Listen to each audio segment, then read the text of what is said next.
Greta Friday is back. Around the world, young people have been gathering to make their voices heard on climate change.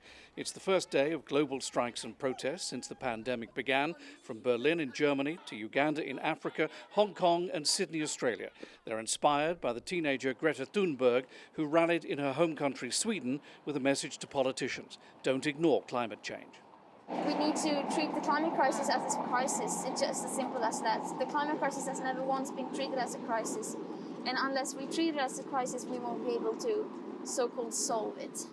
This comes as global leaders meet virtually in New York to rally for a green recovery.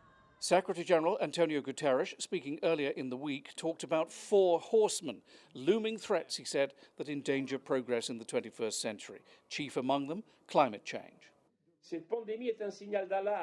This pandemic is a wake-up call for even more catastrophic challenges that may arise, starting with the climate crisis. If we meet these with the same disunity and disarray we have seen this year, I fear the worst.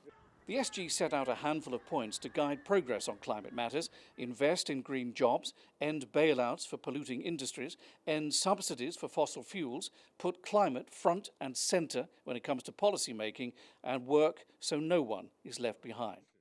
When he spoke, President Xi called for a green revolution and made it clear China is prepared to step up to the plate. Almost every other world leader touched on the subject in their virtual addresses to the Assembly as well.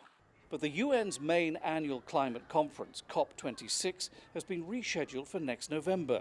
The UN and Britain have agreed to host a climate summit in December on the 5th anniversary of the Paris Agreement.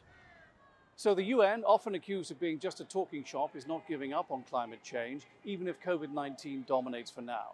Next week, under the auspices of the UNGA, it'll turn its attention to another green issue: biodiversity. Why are species dying? What is the effect mankind is having on land and sea? John Terrett, CGTN, New York.